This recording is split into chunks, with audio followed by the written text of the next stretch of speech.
আসসালামু আলাইকুম friends, welcome back to my channel.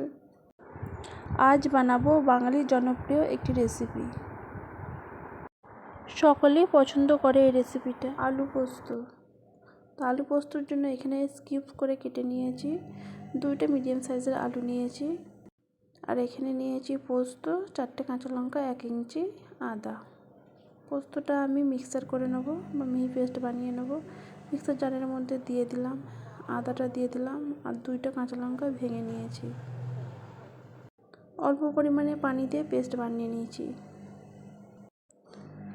আলু পোস্তটা বানাবো সরিষার তেল দিয়ে দিলাম 2 চা চামচ সরিষার তেল, দিয়ে দিলাম 2-1টা কাঁচা লঙ্কা, দিয়ে দিলাম অল্প পরিমাণে কালো জিরে। তো একটু লালচে করে ভেজে নেব। লালচে করে ভেজে নেওয়ার পরে দিয়ে দেব আলুর টুকরোগুলো। আলুগুলো একটু অল্প করে ভেজে নেব, 1 থেকে 2 মিনিট। এখানে হালকা লালচে করে ভেজে নিয়েছি। এই তো এখানে ভাজা হয়ে গেছে। দিয়ে দিচ্ছি পরিমাণ মতো লবণ, আর দিয়ে দেবো 1 চিমটি হলদি পাউডার। হলদি এখানে আমি খুবই সামান্য ব্যবহার করেছি, আর এখানে কোনো মশলা ব্যবহার করব না। তো একেবারে সাদা করে পোস্ত আলুটা বানাবো। দিয়ে দিলাম পোস্ত বাটার পেস্টটা,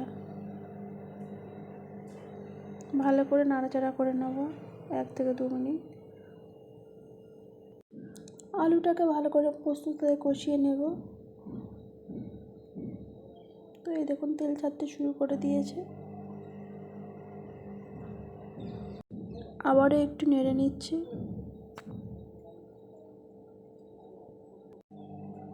এখানে অ্যাড করে দেবো 1/2 গ্লাস পানি। পোস্ত আলুর তরকারিতে খুব একটা বেশি পানির প্রয়োজন হয় না, যেহেতু শুকনো শুকনো বানাবো। আর আমি খুবই সামান্য বানিয়েছি, খুব একটা বেশি বানাইনি। ভালো করে নেড়ে চেড়ে নিয়ে ঢাকা দিয়ে রেখে দেবো। গ্যাসের ফ্লেমটাকে মিডিয়ামে রেখে দিয়ে দিলাম 2টো কাঁচা লঙ্কা চেরা। তো ঢাকা খুলে নিয়েছি। তো আবারও একবার নাড়াচাড়া করে নেব, দেখে নেবো আলুটা সিদ্ধ হয়ে গেছে নাকি। তো এখানে আলুটা খুব ভালোভাবে সিদ্ধ হয়ে গেছে, একেবারে লাস্ট পর্যায়ে।